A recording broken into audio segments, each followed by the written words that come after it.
Good morning, everyone. I'm Mariano Soria, co-chair of the Puerto Rican Agenda. I'm really excited to be here today. It's a very, very special day in celebration of our past co-chair, Cristina Paccione-Zayas. And we're going to kick this off with a lovely rendition from Cassandra Figueroa. She's going to come on up and show us some beautiful tunes.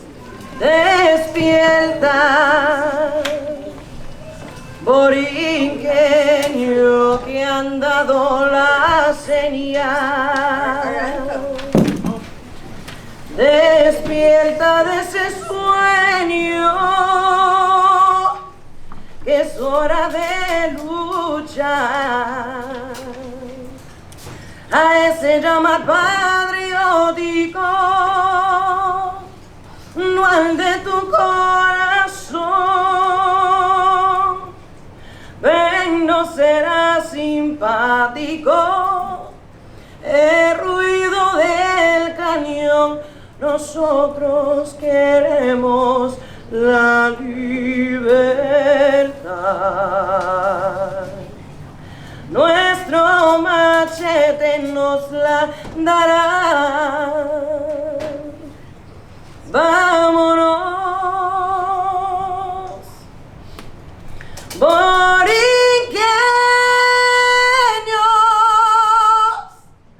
vámonos ya, que nos espera ansiosa la libertad. La libertad, la libertad, la libertad, la libertad.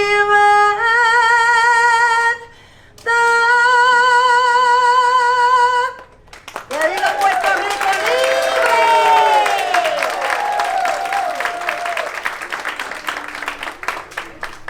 Thank you, Cassandra, for honoring us with those beautiful tunes and that important song. Thank you. Thank you. Thank you, Jose, for being on the side. All right, we're going to move on and get started with our program. I want to bring on stage Ralph Cindron. He is current co-chair of the Climate Committee. And I also want to point out Wilfredo Santana. Where are you, Wilfredo? Right there.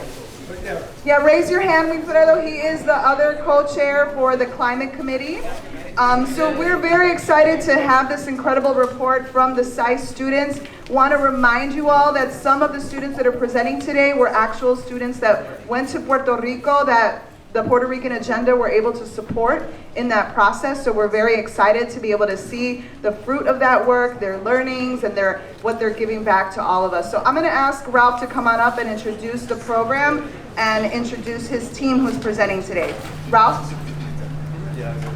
Let's give them a hand.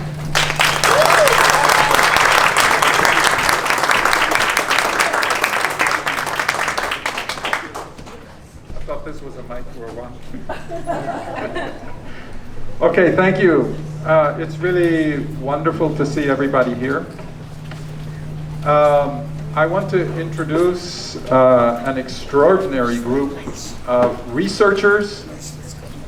They were working for the SAIS program, that's the Summer Institute for Climate and Environment. These researchers come from a variety of universities around Chicago, from UIC, from the University of Chicago,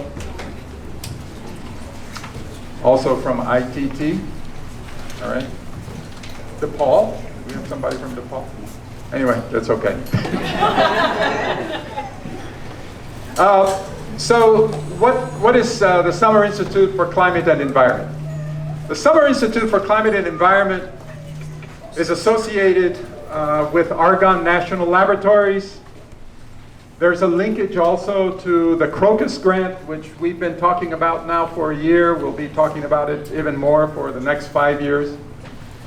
But we have been interested in a specific kind of project, urban agriculture. What might that look like? on the streets of Paseo, let's say, or in Humboldt Park, and so on. What might that look like in terms of rooftop greenhouses on tops of buildings? What might that look like in terms of growing hydroponic foods, selling it, nourishing the people who live in Humboldt Park and elsewhere? What might that look like?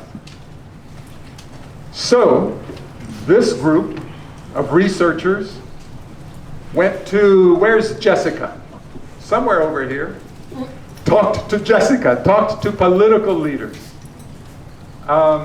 Did all kinds of work actually in the mayor's office. Did measurements of buildings. Talked to scientists to try to figure out what this kind of a project might look like in terms of Humboldt Park. So what I'm presenting to you is an idea that we would like to grow in some fashion or another. And I'm using that word grow as a pun, right? We want to grow. It's an idea at the moment, but how do we expand it? How do we make it real? And so we're going to present all of this information with one really basic goal. We're looking for somebody out there who can get really excited, or perhaps a team of people who might become really, really excited, and say, urban agriculture is something that we want to literally initiate. So that's our call to this group of people here. So what I want to do now is to introduce the team. We'll be talking for about 35 minutes, 40 minutes, something like that. We'll give you all the kinds of data that we have found and so on. So hi everyone, my name is Will Marie. And my name is Julia. And we're part of the education committee here. So when we began our fellowship, we started this summer asking ourselves, what is urban agriculture education and what does it teach? We started by looking at a variety of programs across the U.S. that were focused on this to learn what they're doing. And we quickly found out that the curricula that they were teaching was very varied, each with different aims and learning objectives. For example, we found some programs that focused on teaching hands-on gardening skills or biological knowledge about the life cycle. Some other programs were designed to provide green job pathways for food systems, and others focused as gardens as resources to improve mental health and provide social emotional learning. All of those resources that we found, we compiled into a curricular library which we have available for the public. So then we focused our research into the local context, and we were wondering what kind of approaches do Chicago educators have with urban agriculture? What kind of approaches do educators in Humboldt Park have with urban agriculture? And so then we began to identify and interview a handful of people who are doing really interesting and varied work across urban agriculture with different curricular aims. So I just want to introduce you to a few people that we spoke with or worked with in some capacity. The first person is Andy Townhouse, who is an incredible librarian at Roberto Clemente, and she's been a huge champion of the hydroponic system in the library. There's a whole room there. Maybe some of you have seen it. It's awesome. There's a bunch of books on gardening, and there's also large stacks of hydroponic systems where students can learn hands-on skills. And there's also a small group of committed students in a horticulture club who come in during lunch. They learn how to grow, they learn how to dry herbs, package them, ultimately with some desires for selling. It's sort of informal in some regards, but it's also formal because it's within the school and people come in during lunch. Next, we got a wonderful tour at Albizu Campos High School, thanks to Principal Lewis and an educator named Melissa. Their programming there emphasizes that gardens can be very therapeutic spaces. There they learn how to make self-care products, salves, body scrubs, all these different types of things, and are imparting very important cultural and horticultural knowledge. And then we also spoke with Kenny Riley, who is bringing an out of school perspective. He's with the YMCA Green Creation Crew and is currently the out of school time director at Carol Robertson Center for Learning, where he runs 2 summer break programs for teens that raise awareness of climate justice initiatives and also provide opportunities for justice action projects. And finally, we learned from Wilbur Wright College, who has an incredible urban agriculture program at the Olive Harvey campus, where there are pathways for licensure in green jobs and more theoretical jobs in food systems, learning about sustainable farming and the green economy. Lastly, we considered what does it look like to expand urban agriculture curriculum to the community.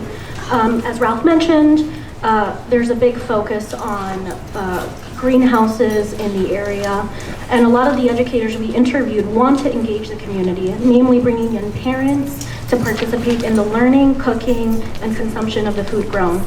We also see that there is this desire to build a foundation and connection to culture, right? So playing on the concept of an urban jibaro. So with that, we looked at many different types of community organizations already doing this kind of work, and we identified that they are doing community cooking events, art classes, health and wellness fairs, as well as workshops for community and school groups, including after-school programs. And finally, our research generated really helpful questions, hopefully that the PRA can consider as we move forward with this project. Like Ralph mentioned, we're looking for someone or a group of people to champion this project moving forward. 2 questions are, 1, how can the PRA support the existing urban agriculture projects that are already happening in the community, like at Clemente, at Alviso Campos? And secondly, how can the PRA establish channels of communication with the school to ensure that the learners and the community's interests and voices are driving the curriculum? With that, we'll pass it on to our other colleagues who will brief you on the next sort of project.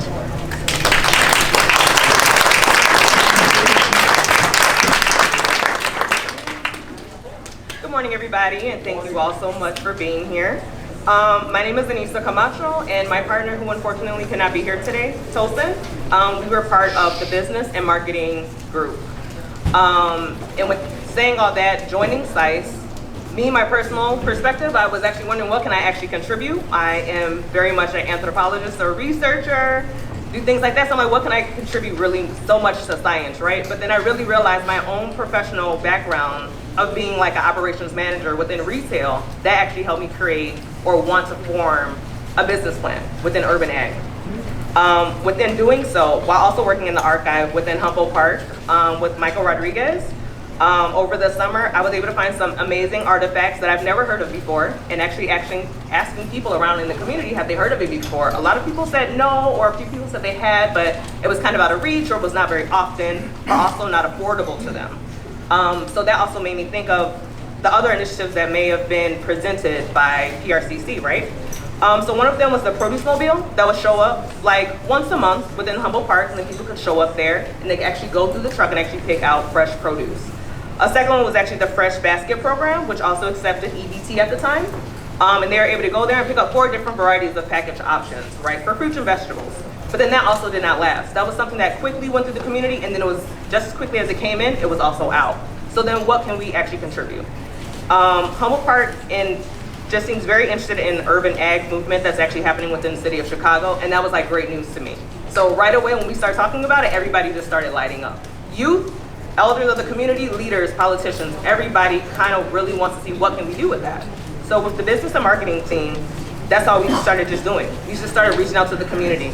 Being within Humboldt Park throughout the summer, having lunches in the different restaurants, just seeing what people are buying from the regular local grocery stores, even commercial grocery stores, asking managers there, like how many people ask for organic produce? What are they buying? How much does it cost? How are you choosing how much it costs? How are you reaching these different audiences, right? So just asking these important questions, I just started asking just different people. Like for instance, I work on the block where Nellie's is at. I go to Nellie's, I ask like, what's your price point? How much are you paying for the stuff? Like, how often do you need it? how can the community help? Like, would you even be interested? Like, if we actually started an urban garden on top of the rooftops along Paseo, would you be interested? And immediately everybody's like, oh my God, that would be so amazing. That would be dope, right? Like, let's try to get from the community. But the biggest concern, I think, is just to become a part of like just to be exploited, to worry about the capitalistic gain.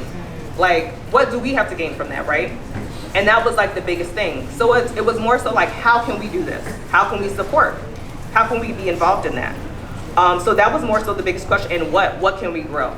Paying attention to their menu options, asking what normal vegetables that they actually do need, that would actually help us build an idea of what should we be trying to grow? How should we be focusing on? Greenhouses or hydroponics? Which one's more feasible for us to be able to do that? And what is the sort of sustainable plan that we can actually create? So talking to educators, students, political leaders, community leaders, and just people who I normally see just walk right in front of my business or right in front of the store where I work at, right? So just asking people and just observing, you really start to see where it's at. Because we want to be able to be the good of that community, So just asking different little survey interview questions within commercial grocery stores, restaurants, and just educators. Asking these questions, we are able to formulate a short-term, a mid-term, and also a long-term plan. And these are just little ideas that we're trying to formulate. So a short-term example of that would actually be using like El Mercado, for instance, this incubator space. If we're able to formulate, even on a smaller scale, something from a greenhouse or a hydroponic, we're able to create our own produce stand. This right here, everybody in this room is able to buy something from a stand if we had it right here. You're able to see what we have. You know, if it's full, it'll fly away. We have to keep on just maximizing how much. You're never gonna know how much you can do unless you actually have a scaling and you can see how much you can actually sell, to know what to produce, and to keep on growing from those trends that you're learning, from just seeing what the community wants and what they need based on the consumption of it. Especially if we're able to do it in an affordable way, which if it's growing locally, it is gonna be affordable. You're not putting in the force of the extra labor. You're not putting in the force of the delivery of how everything is happening. You're cutting in all that extra money that gets put in when you're buying it from a local grocery store or even commercially. So when you think of a midterm plan, just being a secondary supplier, say for the restaurants down Paseo, even being a secondary supplier for people who are just having a block party or people who are doing their own parties, like, hey, I'm pretty sure there's a lot of cooks in this room. The food always doesn't taste the same when you get it from grocery stores. You know, it tastes way better when you grow it from the ground or it's fresh, no pesticides, right? So why would you not want to try to sell it, right? So when you're doing all that, those are the sort of plans that we're trying to implement within the community. A long-term commercial. Who doesn't want to be well-known? How more to put Humboldt Park on the spot if we can actually create and utilize the incubator space and able to support our community and create like this cycling economy, so that way we're actually like growing our own food. We have like the self-determination of controlling what it is we're growing. Like, that's so prideful. That's part of Puerto Rican history. That's why it's called Project Ibero, right? Because we are remembering that culture that we have. So if we're able to create that cycle and become commercially known within, like, say, the Walmarts and the Marianos, that would be just news for everything.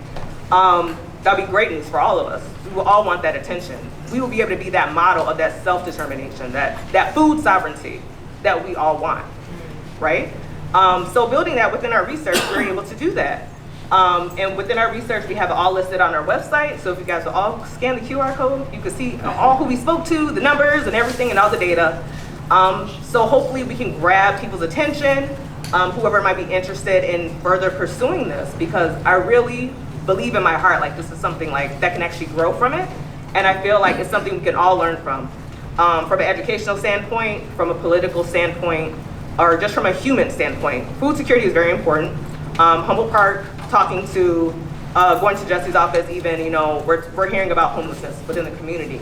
So working with co-ops, working with food banks, working with migrants being just randomly dropped off randomly in the city. Just trying to feed people. That's what it's all about. It's just feeding like the community, a good community. We want to fill that up. So that's pretty much all I have. But I just want to pass it on.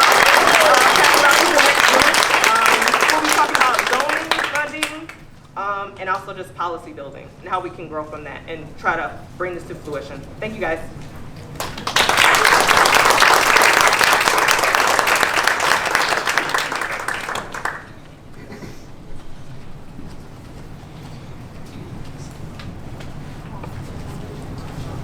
All right, so under this project, Project Kibaro, our teams were divided between education, marketing, and now policy.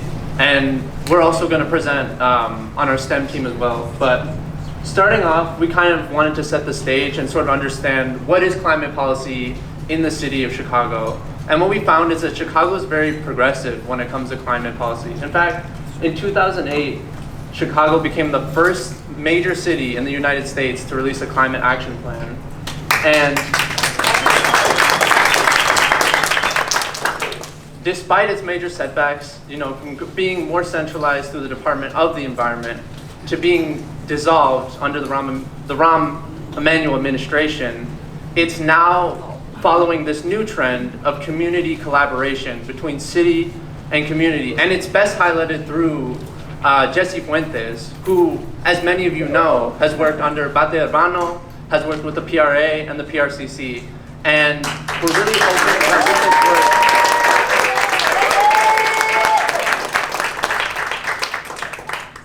really hoping that with this work, we can really create an alliance between community leaders and the city of Chicago. So you can get into it.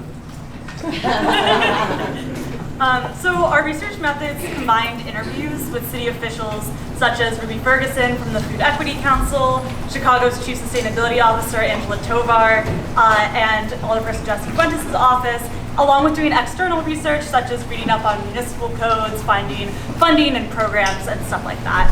And through this process, we uncovered both many obstacles and regulations to implementing urban agriculture, as well as a lot of opportunities in Chicago. So the two primary challenges we found for the PRA's initiative are zoning and regulations concerning business licensing. And the details are in the full report, but the gist is that the project would have to navigate different restrictions depending on the type of business activity that we pursue.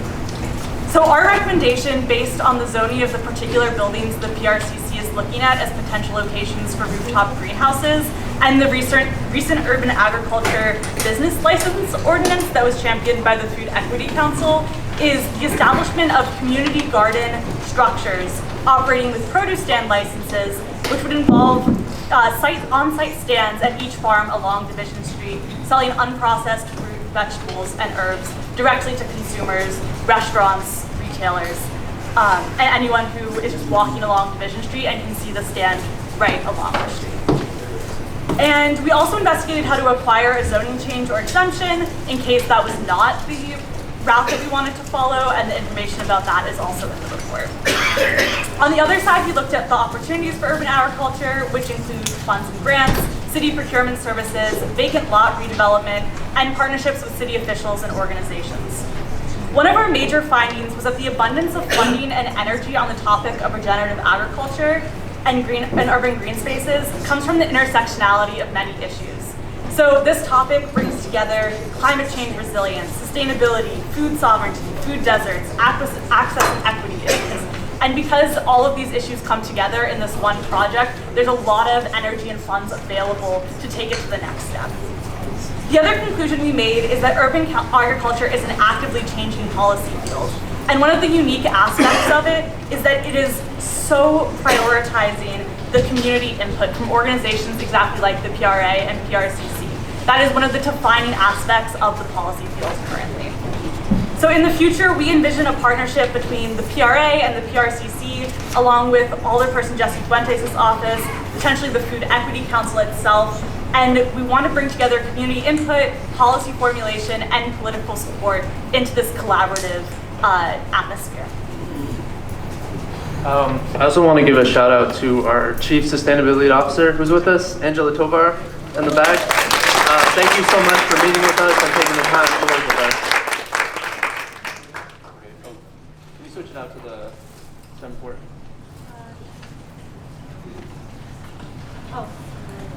Yeah, on the website. So, with our STEM team, our main focus was sort of the implementation of urban agriculture. What needs to be done in order to implement urban agriculture in Humboldt Park? And essentially what we did was we were provided a building via the PRCC. So thank you so much for giving us the building and the measurements. And with those measurements, we found sort of the framework needed to create a prototype for growing an urban greenhouse in Humboldt Park. And the main considerations are, firstly, the costs, the types of materials needed, as well as natural lighting, and sort of the orientation and alignment of said materials to create a greenhouse. In addition, we also looked into not only how to build a greenhouse, a rooftop greenhouse, we also looked into the farming systems necessary to work within the greenhouse. And Haley's now going to get into kind of the farming system that we recommend, which is hydroponics. Yeah, so the first question we wanted to address in terms of the agricultural practices inside the greenhouse were the benefits of conventional soil-based agriculture versus hydroponics, which replaces that soil with nutrient-enriched water solutions that are applied directly to the roots of plants. The primary reason that we recommend hydroponics for the urban environment is it has a much higher productivity and yield that can be obtained with a much smaller space. So in this space-intensive industry, it's something that where we only have a rooftop to work on, we can actually grow a lot of food versus growing in soil. And this is possible because there's a much higher density that the plants can be grown with using hydroponics. Part of this is the efficiency of nutrient and water application, and it's also the controlled nature of the growing process, because using hydroponics, you can control every little part of the environment that the plants grow in. These factors also contribute to hydroponics being much more resource efficient, which when we're considering sustainability and environmental issues, that's really important. So hydroponics uses only about 10% of the water and a quarter of the nutrients that conventional techniques require, along with that much smaller space requirement that I mentioned. In addition, hydroponics requires much less application of pesticides and chemicals. It can be continuously produced year-round and often produce higher quality products in terms of taste and nutrition compared to conventional agriculture. The main drawbacks of hydroponics include greater initial capital expense and the requirement of close monitoring. However, over time, hydroponics actually is cheaper than conventional agriculture, and so it's a greater upfront cost, but it's more profitable in the long term.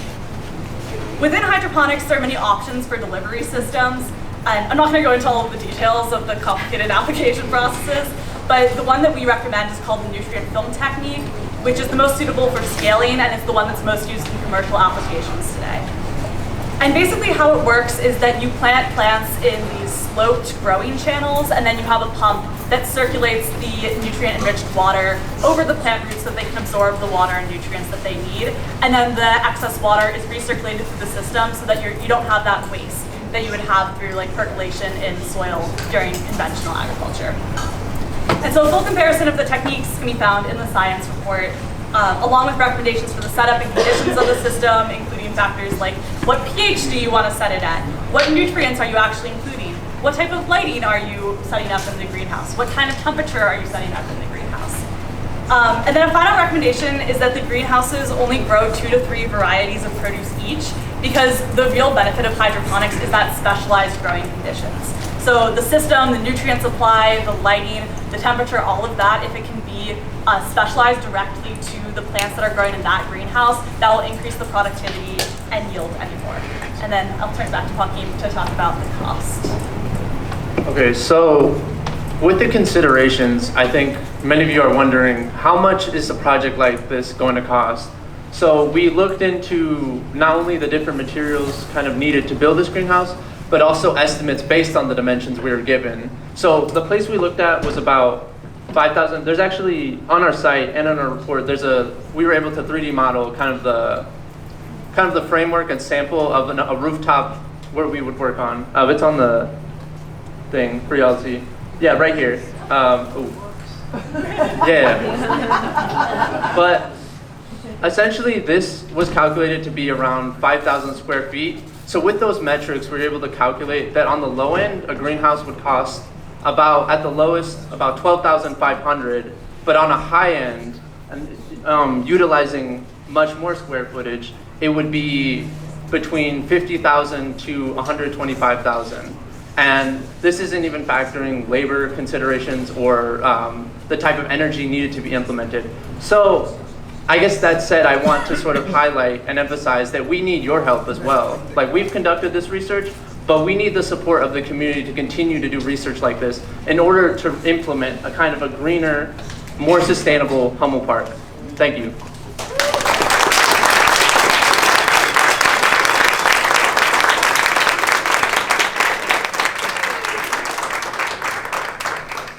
And then I guess now this section's open to questions that any of you may have. Just we can have a discussion about the work that we've done here.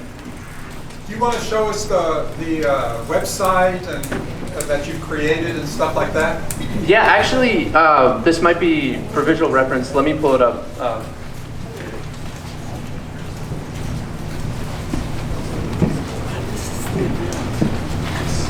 So just as a reminder, we passed out papers labeled Project Ibero, and there is a QR code on there so you can pull up the website on your phone.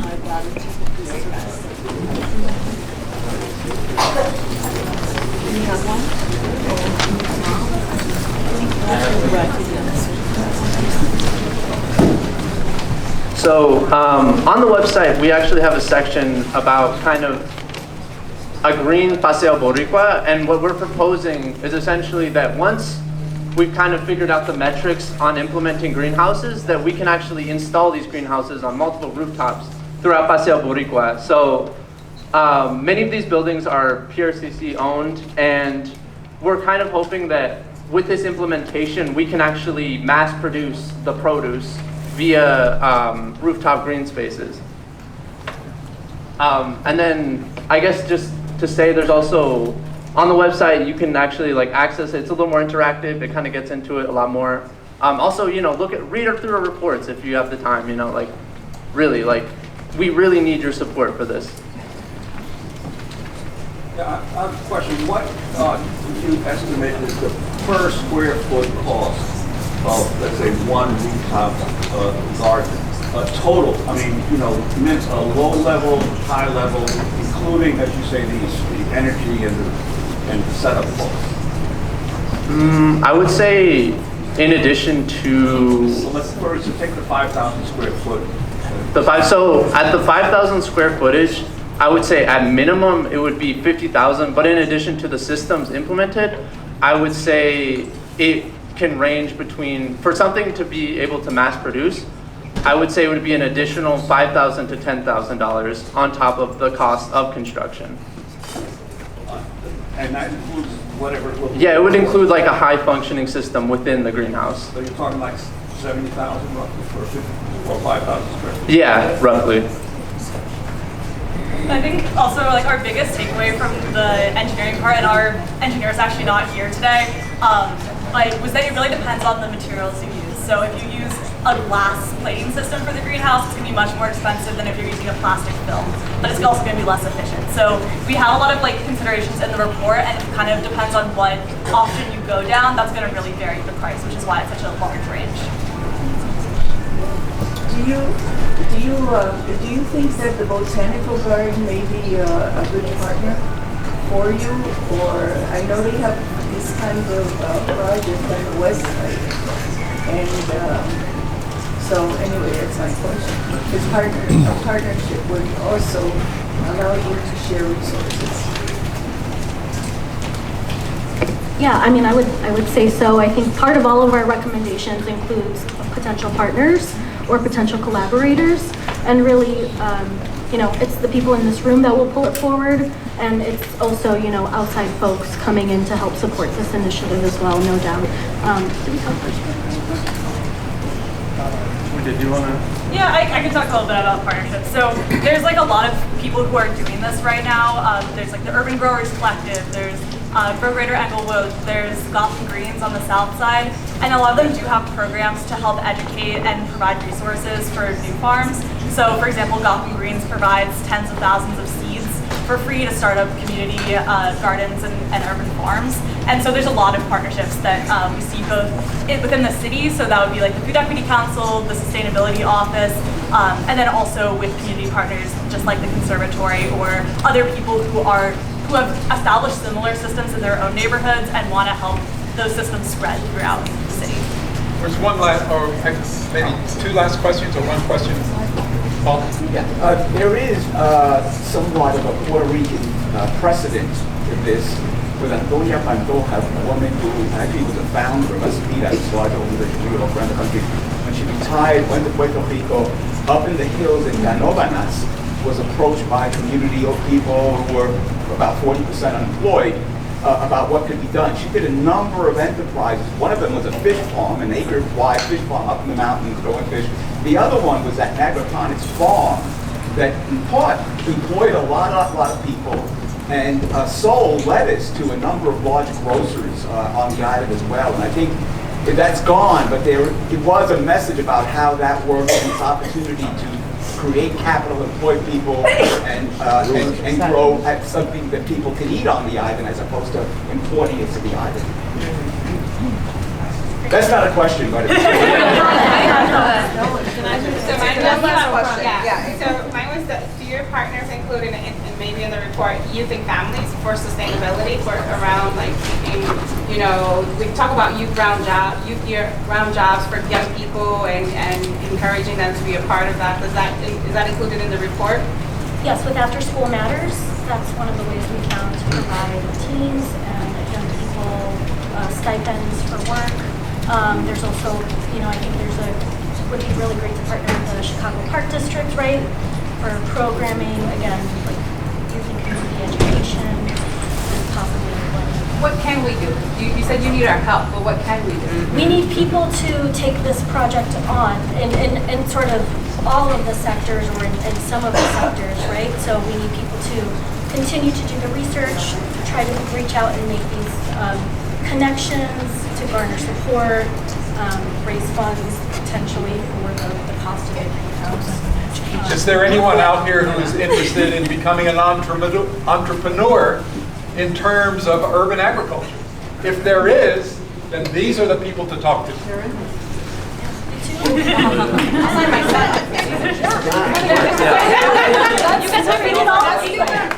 Let's give them all. Oh yeah, no, if you have any further questions, please feel free to check out our website. We have a lot more, we go a lot more in depth in our reports and our research. You don't have to leave. Let's give them a big hand. Demonstration of, ideas that are formed at the Puerto Rican agenda that we take action on. These young people that we were able to support, some of them to go to Puerto Rico and see firsthand some of the issues and learn from others is incredible. So we do want you all to support them. Remember, we often pass the hat around to get people to do things and learn things. We're going to continue to do that. So please talk with them as we have a little bit of time now. So again, let's give them a big hand. I just wanted to make sure that this group of young students who have presented here are literally an amazing group of young people. I really, really want you to feel extremely proud of the fact that among them, at least 3 or 4 you helped to bring to take to Puerto Rico, where Ralph and I conducted a class on global warming and climate change, the case of Puerto Rico. And I want you to understand what this means, because we're all talking about climate, the whole process of warming of the planet, but we are also not putting grassroots, not somebody who sat at the university and conjured up some idea, or someone who sat in a political party and came up with a policy statement. This is young people that work in this community, that went to Puerto Rico and came back and gave you a real idea of what we need to do. So, again, Noel, siéntate. Okay, I'm going to start calling people if you're not sitting down. Okay. Vilma, siéntate. Vamos, everybody sit down because we got to do this right. So Mariana can continue with the program. But I want to make sure that all of you, mira, Noel todavía sentado y hablando. Come on, let's go. Luis Muñoz, Juan Calderón. I'm going to call all of you out, okay? Give him some detention. Give him the detention. So, our principal is going to put you all on detention, okay?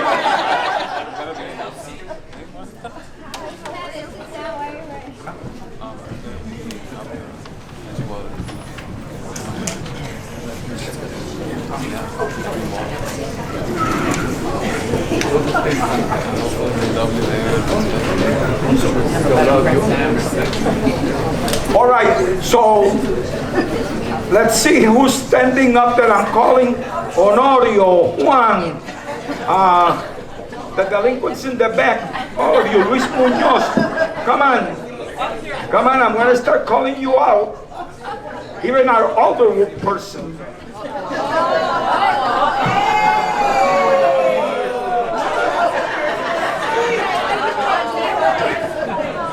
Siéntate allí, Juan. Siéntate, yeah, all right. So, all right. No, it's really important, people, that we're here this morning. I hope all of you were able to see this beautiful cake that Reina did. Reina is one of our business who participates in our business incubator both here and on Division Street. Reina has an amazing recipes. She's done this. She went from 1 cart to 3 carts and has a business license. All right? She is the first Puerto Rican woman to get a license through El Mercado del Pueblo in 1 year. All right? So I really think we should notice this, but this beautiful cake obviously has the flag of Puerto Rico and the flag of Chicago, because I think it speaks to who our honoree is. The cake is right here. We're gonna cut it later on, and all of you will have a piece. And I will assure you that even though it may seem small, every single one of you will get a piece. So I'm very, very good at cutting cake. All right, so,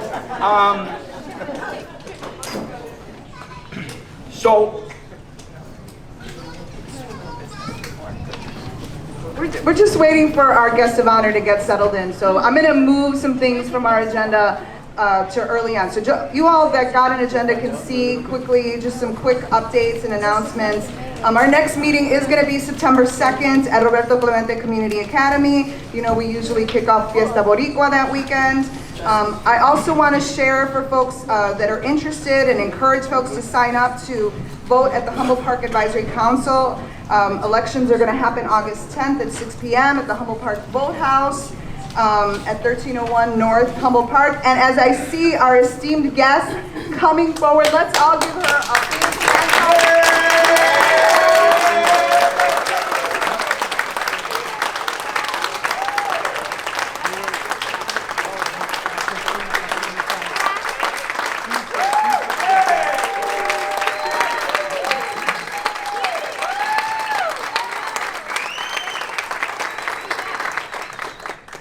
Cristina, you can either sit down or stand up here, whatever. We got you a spot right here.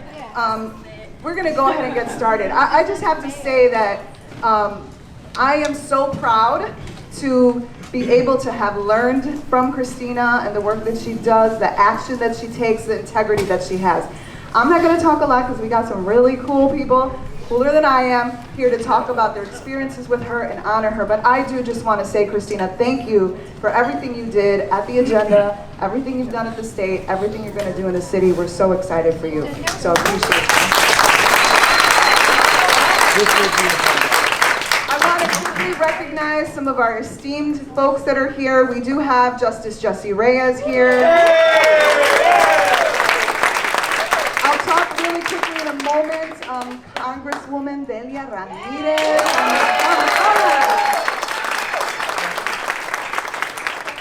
State Representative Lillian Jimenez over in the back. And our amazing Alderperson and my dear, dear friend that I love and think is amazing, Jessie Fuentes.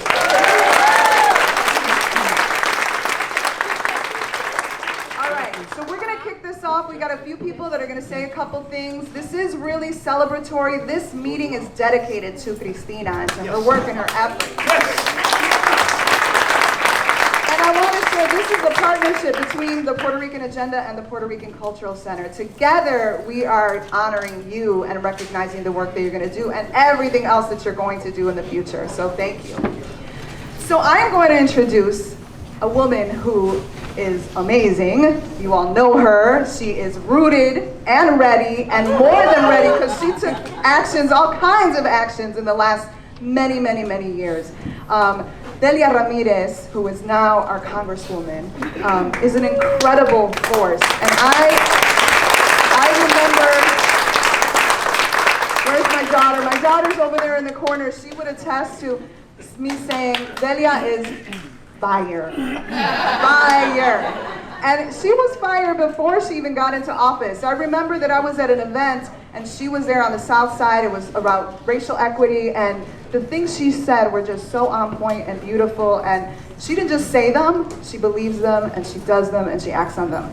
And so I really am proud to say that you are my Congresswoman, and that you are an incredible woman, and I'm so happy to know you and to be connected to you. And also your friendship with the Puerto Rican Agenda. Some of you might have seen, she, on the floor, talked about food sovereignty and the importance of the work that the agenda is doing. And she also was with us in a listening tour on the island before she was sworn in as Congresswoman. But we know that you're a friend, we know that you're a leader, and we know that you know, because you are rooted in this work, what needs to get done. And we're excited to be able to be in that work with you. So I'd like you to come up and say a few words about our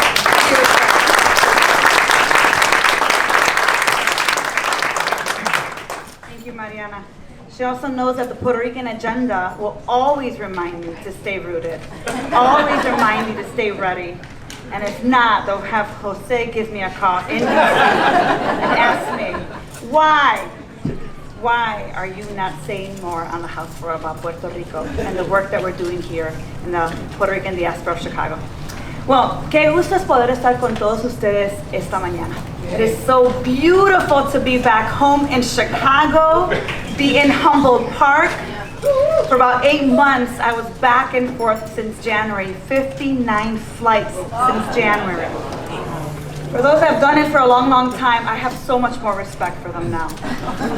But it is so good to be here today, and more importantly, to be here in a place that is community, that is home, that makes up thousands of our people who have made up Humboldt Park what it is, as we celebrate one of our good friends. My friend who's a visionary, a staunch visionary, who cares and deeply lives into her commitment to justice for our communities in todo lo que ella hace. And I'm so proud that we get to celebrate her here at the Huepa Mercado, that just embodies who we are and embodies our community. You see, Cristina Paccione-Zayas has dedicated her whole life to serving us, our community, and our families. Some of you don't even know when you met her. Some of you have wondered, I know I've seen her my whole life, but I have no idea where. Because that's who Cristina is. She's been part of us, right? And has that connection. And I say that because I don't know exactly the first time I met her. I just feel like I've known her forever. So as we talk about this moment, and as we consider her years of advocacy, her commitment to education policy for our communities, her dedication has led her to this new challenge. Before she went to become the state senator of the 20th district, she already had that commitment. That commitment to our communities, to progress, to change for better. She has never shelved herself from a challenge. You know that well, right? You know her as a co-chair of the Puerto Rican Agenda. She's a fearless and a force to be reckoned with. And now she's here, taking that work that is so rooted, that community that has supported her, and now she's taking it to ensure that we reimagine a city where we're all part of it. A city where our community is at the center of policy. This is no accident, friends. And I am so honored that I get to be her friend, I get to be her sister. We get to get on the phone at 8 a.m. and start talking about all the things that we have to do. We get to dream together, right? In this responsibility that we have. For a city that as we go down North Avenue, we know that if we don't work really hard to fight displacement, we will lose the home that we have. A city that we know that if we don't fight to make sure that we get the grants and the resources, our community won't have the resources it needs. But I am confident that you have a woman here that will help the mayor run this city in a way the city has never seen. And I know that that responsibility is a deep responsibility for Cristina, and she can't do that without all of you here. So as we celebrate her today, may you continue to flank her, as she says, flank me so that I can do this. And that she know that this community right here is with you every second, every moment, as you take on the hardest work in a city that has yearned for real leadership for such a long time. We love you. We are with you. Pa'lante, una ciudad para todos nosotros. We love you.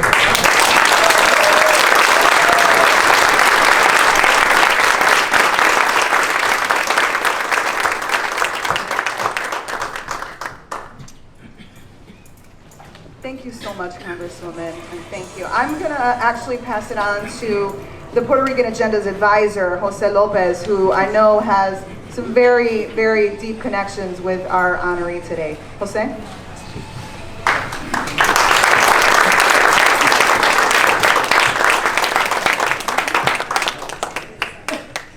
So, I don't know.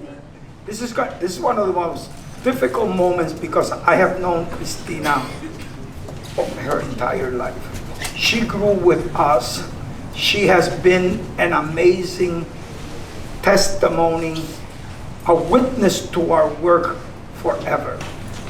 Everything we have done, from the release of the Puerto Rican political prisoners, to the struggle to get the Navy out of Vieques, to the struggle against gentrification, there is not one struggle we have not had in this committee that she has not been a part of. And I think that in many ways, Shakespeare once said, I am a part of all that I have met. And I think that in that context, Cristina has been a part of everything that we are. And so for me, at this point, because I know we could say so much about her, I want to present Cristina a little gift. This gift includes a lot of things from the mercado. It also includes a book by one of our great scholars, Michael Rodriguez, who's done an amazing work across the country in situating Latinos in the sociological realm. It also includes a book that's really thoughts of my sister, who is now literally at a very serious problem with Alzheimer's, and it's a book about her life, but it's a book about our lives. And it has a painting in front done by my brother, Oscar Lopez Rivera. So I want to present this as a symbol of our love for you, and more importantly, that in many ways, everything that's in there is a harvest of what you have been a part of in building, including the release of my brother from prison. So I want to obviously thank you, Cristina. Cristina has done so much work. She's not only an elected official, she is truly and organic intellectual. And I want to make sure that you understand that her doctoral thesis was based on the work that we did at Roberto Clemente High School, which was criminalized, which was attempted to be totally denigrated, and she made it her thesis. So in order to make sure that the historical memory is embedded in research, and that is so important, Cristina. Thank you very much. And I want to present this on behalf of us students.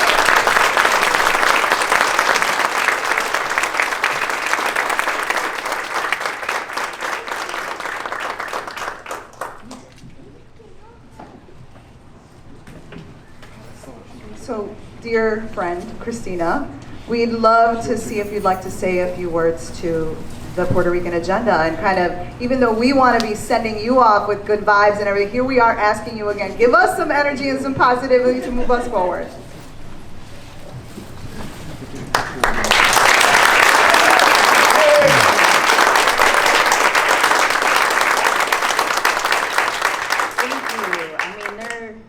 There's no words to express the gratitude that I feel being a part of this amazing and beautiful community.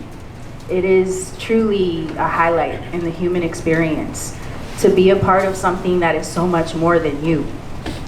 And many of you all know my story in terms of my parents who met at the Logan Square Boys and Girls Club in the 70s.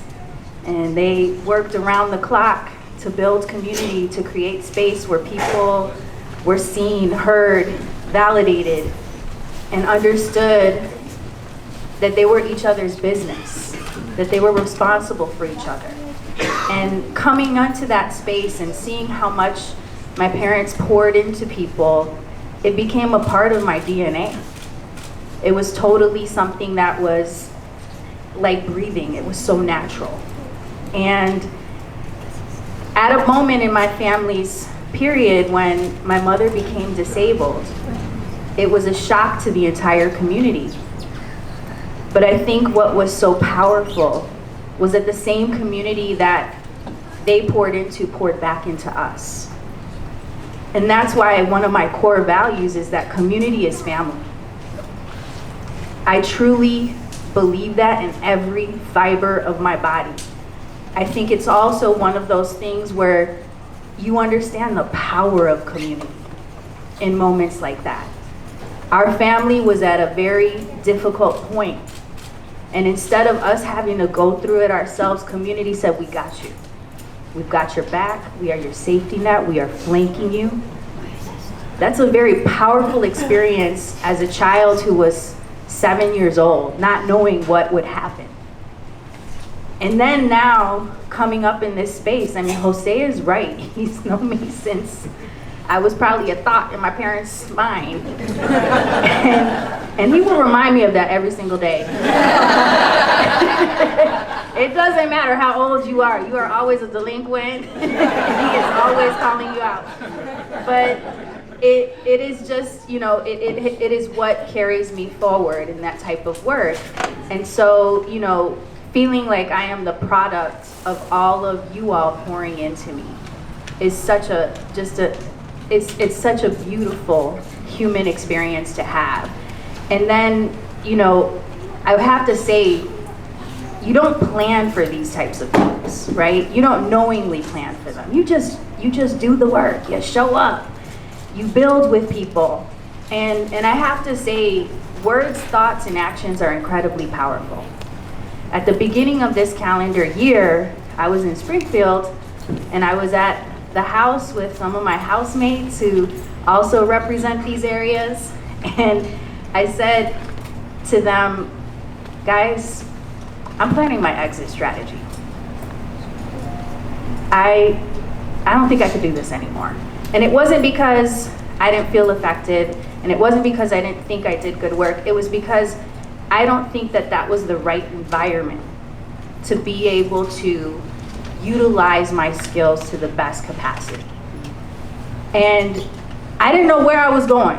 But I just knew I wasn't going to be in the Senate. I mean, I didn't think I was going to leave so soon, but I was planning. And then, you know, we were knee-deep in campaigning for a certain gentleman who's sitting in front of me,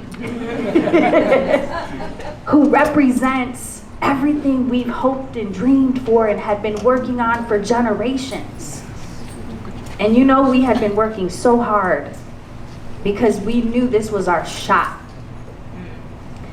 And so when I was asked to consider this, I couldn't pass it up. Once in a lifetime opportunity to get to work with an individual who embodies a movement that we all have been a part of, and to take that to the constructs of a government that historically has harmed us, but to transform it together. To show that the doors are open in City Hall for the people, to do the work with people. It's just one of those things that I told the mayor the other day. I said, outside of my husband and my children, this is the best decision I've made in life.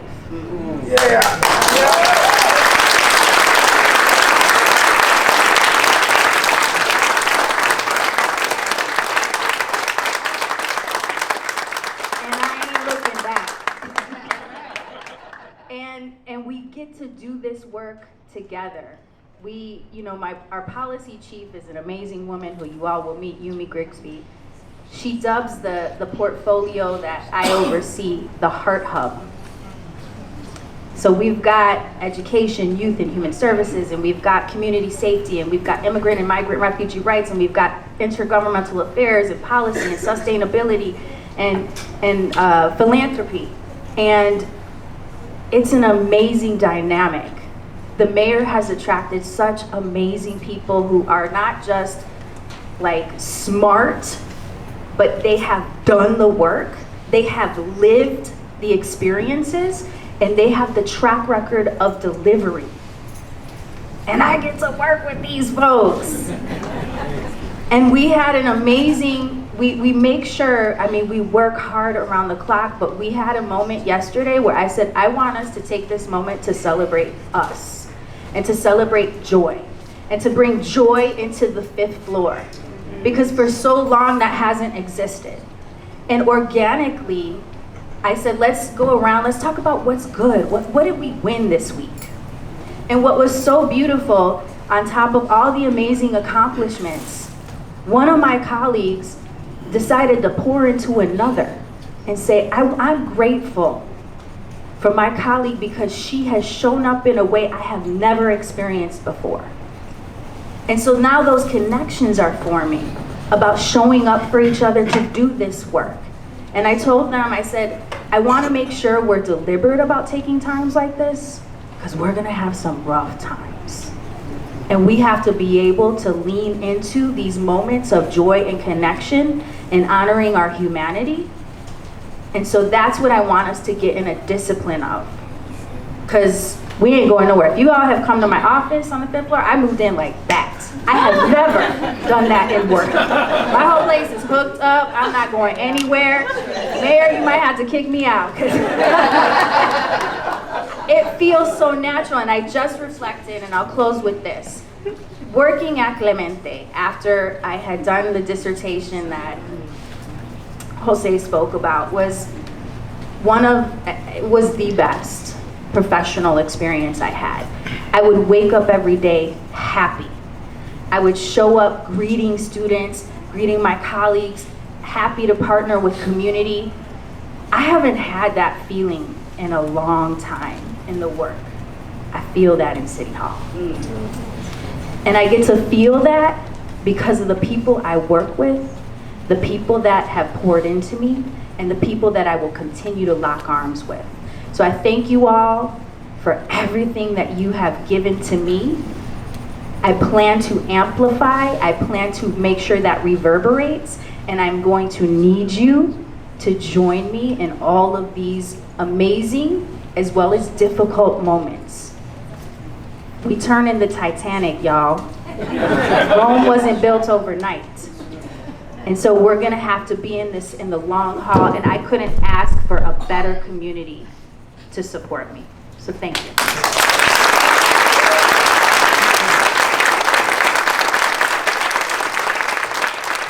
Invite our Alderperson, Jessie Fuentes, to come up to make a special introduction. Well, before I introduce the man of the hour, there's a couple things that I want to acknowledge. Cristina. I was 20 years old when I walked into Clemente to take your position. And we had a transition point. And I'll never forget the moments you took to mentor me. You talk about being a product of this community and many people in this room, but I don't think you've realized that people are a product of your leadership, of your mentorship.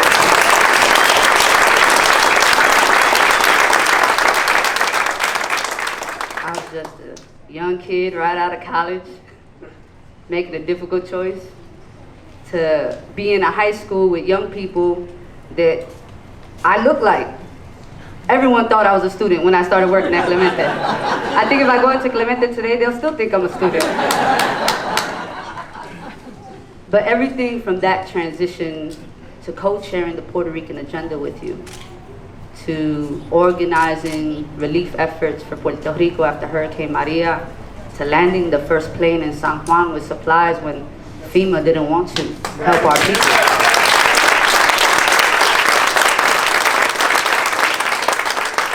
To ensuring we can challenge systems like Chicago Public School requirements to teach in this community so that climate refugees could come here and continue their careers, to standing up the first welcoming center in the city of Chicago. All of that was under your leadership. And I learned so much being right next to you. And I am lucky to have you as a mentor, as a friend, as a sister, and as our first Deputy Chief of Staff on the 5th floor.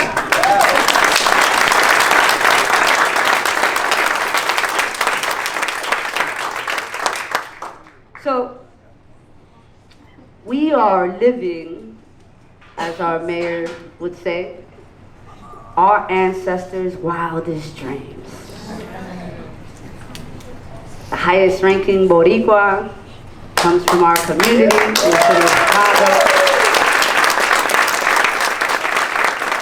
You know, the mayor didn't stop there. I want to remind folks that this is his 3rd visit with the Puerto Rican agenda in the last 6 months. His 3rd visit. He's probably visited us more than any other mayor. And it just started. And it just started, right? We haven't even hit 100 days yet. But here's a couple things that I want to acknowledge, because I want people in this room to understand just how serious our mayor is. 18 Boricuas sat on his transition committees. 18. In housing, education, arts and culture, climate, health.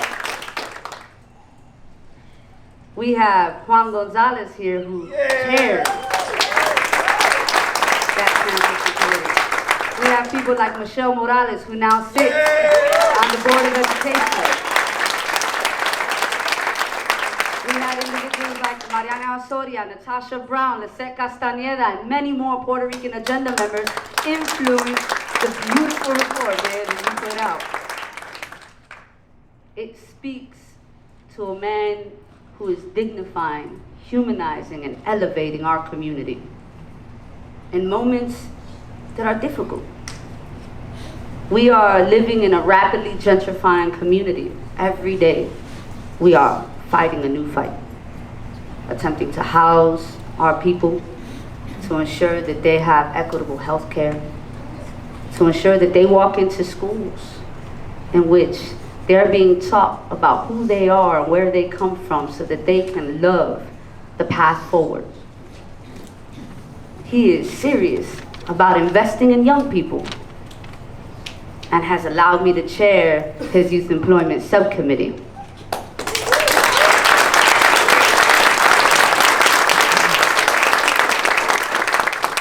When we talk about a mayor who not just talks the talk, but walks the walk and continues to fight for every community across the city of Chicago, we see that in Mayor Brandon Johnson. And I am so happy to have my first term be under such a brilliant man, passionate man, hardworking man. And you continue to sacrifice your family, your time, your energy, and you put yourself in front of the world for criticism, and you do it so gracefully, I might add. The light you bring to the podium every time is such a beautiful thing to watch. And so I want to thank you for coming back here, Mayor. And I want to thank you for your commitment to our community, to Puerto Rico town, to our efforts around housing, education, and healthcare. And more importantly, for not just being a mayor, but for understanding that you also have to be a comrade and a friend when we're in movement to get the work done. And so, don't disappoint me, Boricuas. Help me give a warm welcome to our mayor, Brandon Johnson.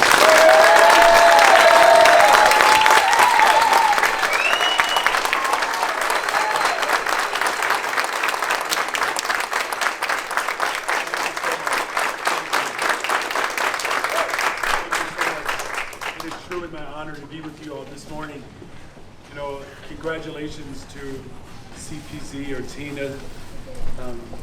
Thank you for your leadership. I am kind of feeling a way that I've been mayor longer than she's been the first deputy chief of staff, and I have not received one award. She's off to a much better start than I am. But it's well deserved because what you poured into Cristina, this community, the entire city is reaping the benefits of what you planted and what you watered. And so I've seen her bravery, her brilliance on display every single day. And the city of Chicago, and quite frankly, this country, is getting some Boricua infused into their veins because she brings every part of her experience from this community to the work that she does. So much so that my entire life I've been able to avoid the sin of drinking alcohol. Okay, here we go. It's getting real quiet. There's no condemnation. But there's finally a person who has convinced me that every now and then the Bible says not much wine. And so I am now officially a connoisseur of not much wine because of this incredible community. It really is an honor to be with you here today. To your alder, what a remarkable testament to the journey of redemption and righteousness. That all of us could benefit from some redemption. All of us should look ourselves in the mirror and work hard to repair whatever damage and trauma that was created around us and maybe even done to us.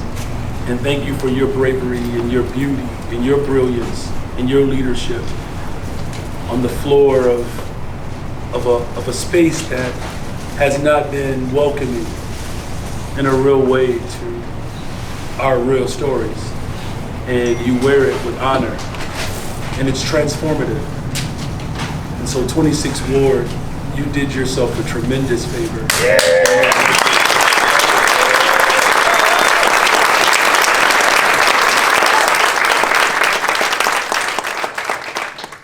You know, the Puerto Rican Town Corridor, which is a vital part of the structure of the city of Chicago, it has truly imbibed the spirit of what I believe is the soul of Chicago. And that's connecting our ancestral ties to what ultimately is going to be a better future for posterity. It's not enough to live in the moment. It's about projecting what tomorrow can be. And the economy in this community and the culture, it's so vibrant. You know, I still claim 1455 North Washington. You know, when we moved to Humboldt Park, even people in Humboldt Park say, wait a minute, you live where? Don't get funny on me now. Y'all know where I was living. That's how serious I was to transformation. And as the alder has indicated, at that time, rent was $675 for my wife. So when we talk about the economy here, it's almost impossible now to find spaces where a family, a working family, can live and thrive. But we celebrate the efforts of the Puerto Rican agenda as you work to preserve this pillar for the entire city of Chicago. You know, Chicago is made up of communities and everyone knows that. But there's something remarkable about a community that recognizes not only its historical connection, but it understands its responsibility to bring people together. And so more than any other city, we know the importance of preserving these spaces because they ultimately make us strong. And that is why the strategies that you are employing every single day to revitalize the community, like driving a real robust, autonomous local economy by supporting business people and merchants right here in Puerto Rican town. It's so important.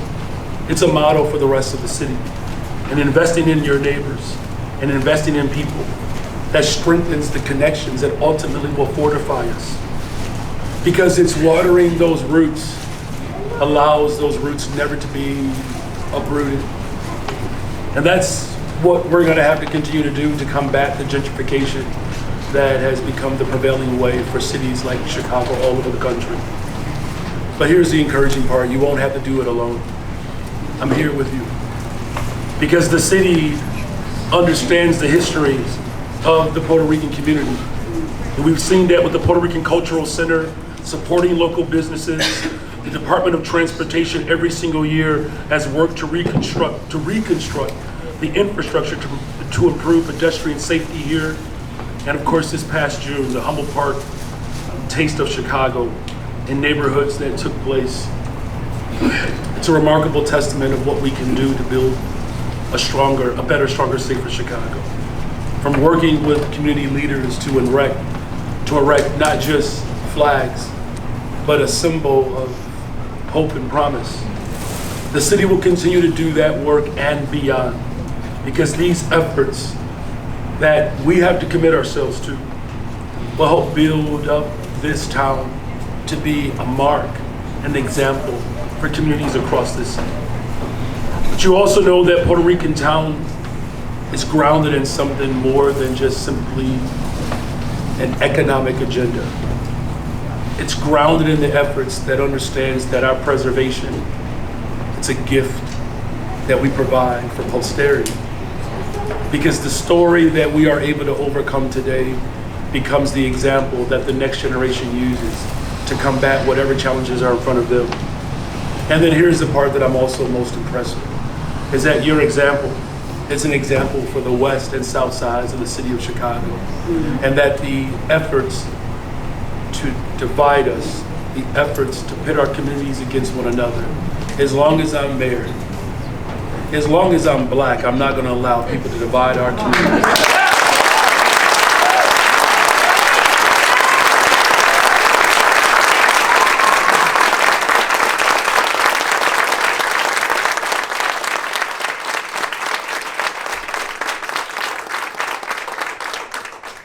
Community is what makes us strong.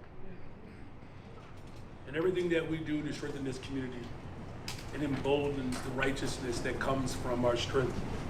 So I look forward to continuing to work together, aiding and listening to build a better, stronger, safer economy, strong city. So thank you really for inviting me here. Thank you for all of the work that you all have done. And here's the 1455 North Washington. Nonprofit 501c3 organization, so we do not endorse any candidates, but we do see it as our responsibility to offer the opportunity for folks to hear from candidates to be able to make informed decisions when they are at the voters booth. So without further ado, I would like to welcome Judge Jessie Reyes to address.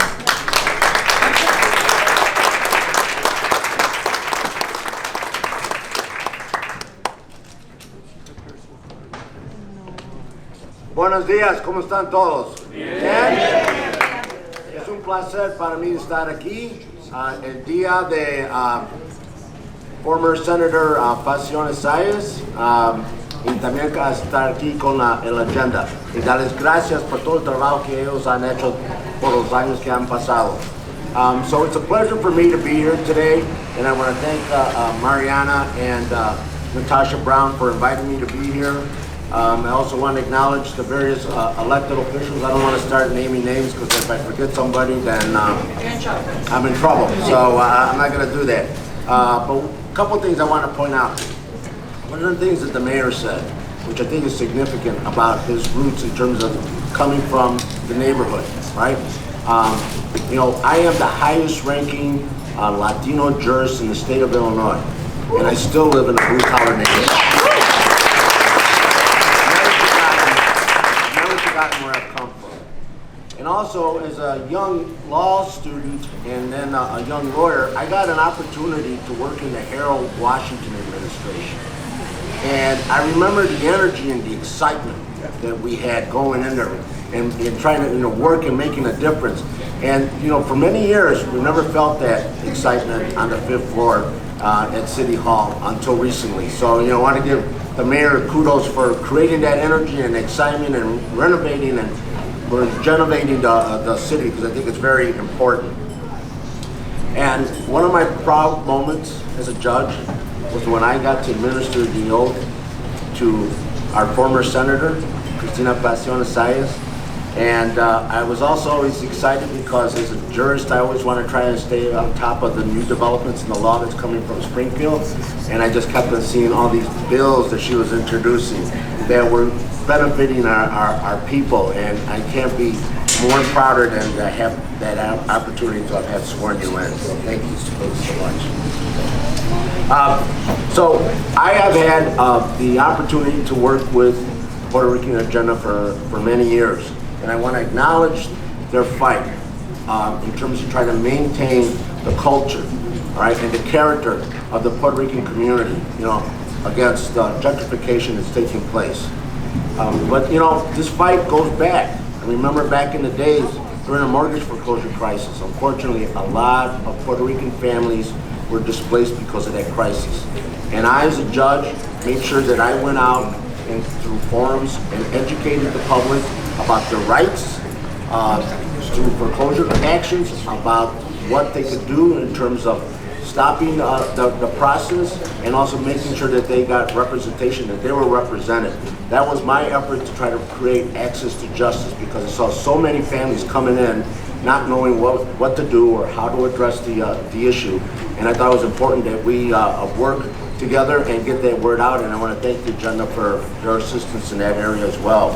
And as was mentioned earlier, the agenda has not only been a local champion, but they've been international champion. When the hurricane hit Puerto Rico and they saw the inequities that were taking place, the government not providing the assistance that the island needed, they went out there and they went to assist. And I, through my foundation, was able to finance and provide funds to help the agenda in their efforts to help people down in the island. There's also an inequity now taking place in our judicial process. And the agenda, again, has taken the forefront in that issue. And they've fought and they've said that we need to have a Latino on the Illinois Supreme Court.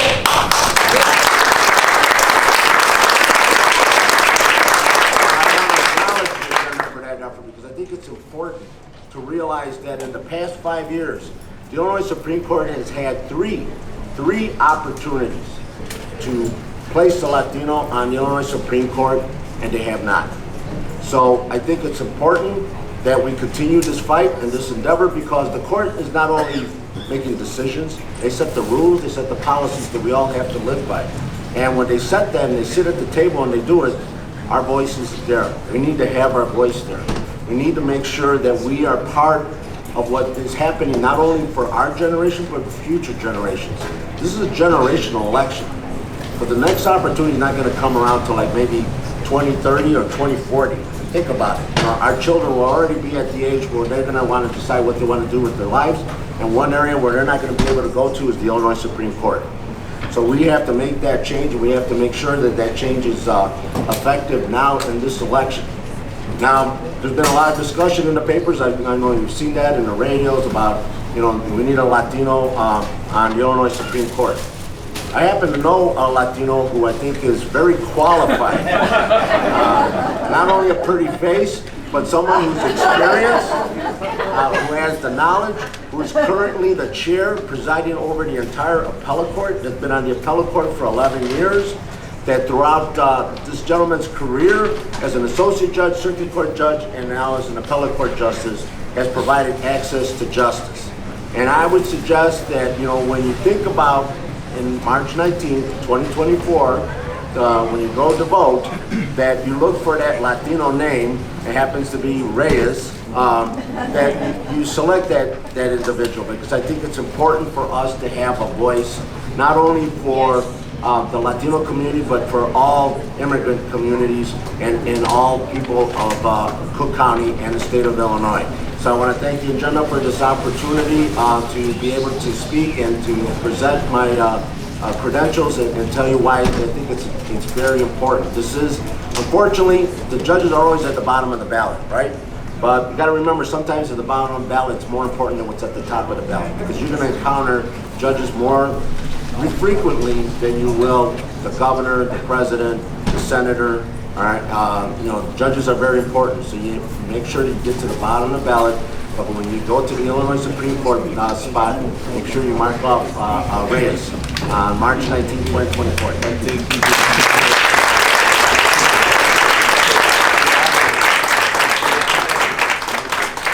Thank you so much, and I do want to reiterate that importance of civic engagement. The agenda has for some time really been focusing on civic engagement and getting folks to engage, right? We know this past summer we had some pretty challenging decisions that impact our communities, that impact women, that impact folks of color, and the reality is that our vote really does make a change, and therefore our lack of vote has some challenges to it. So just want to encourage everybody to continue to educate each other on that piece. All right, so yes, Marvin?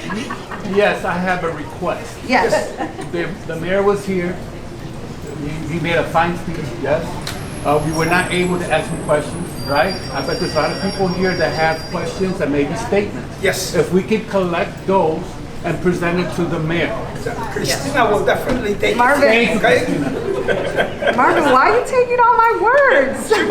I'm so. I was just about to say that. She was about just to do that. So yes, I did want to say, that's exactly correct. We will absolutely do that, and we know we have friends at the City of Chicago, and we will ensure that we get those questions answered, in addition to making statements about what we think is important as we move forward in the city and as we strengthen Puerto Rico town and we move towards getting the culturally designated, the cultural district designation. So we're very, we will work very hard on that.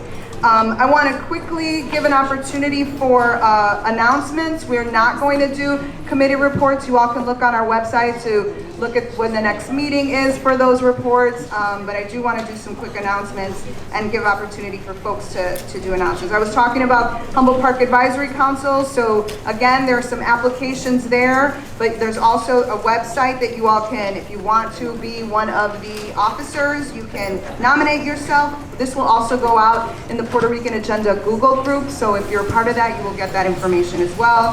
That meeting is coming up on August 10th. Want to also share that there is an upcoming MCA, so MCA, the Museum of Contemporary Art component.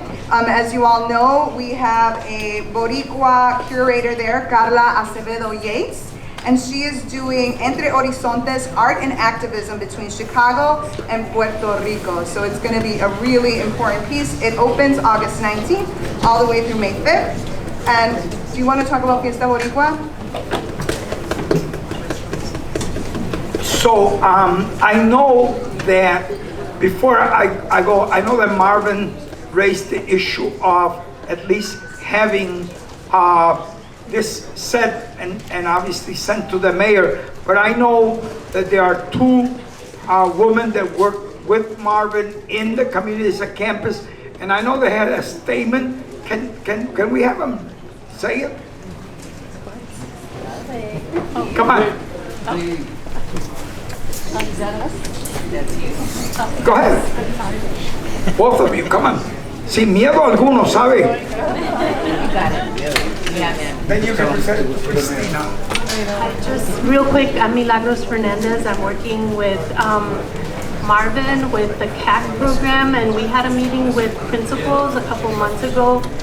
The main issue that they presented as a challenge for them is mental health. Access to services for mental health. I'm a licensed clinical social worker and have joined to create a pilot project with community partners to bring mental health services to 4 schools in Humboldt Park. So, wanted to share that.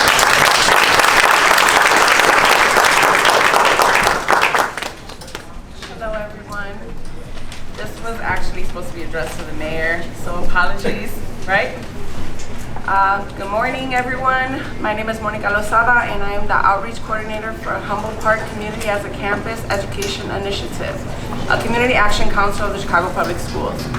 I have worked in a sustainable community school, Richard Gates, and my child participated in the recent summer program. I know you are familiar with the SCS program because the mayor actually helped create it, and it was on his platform. For everyone in this room, the SCS program is not just an after-school program. It is a way to transform schools to respond to student and family needs in partnership with the community.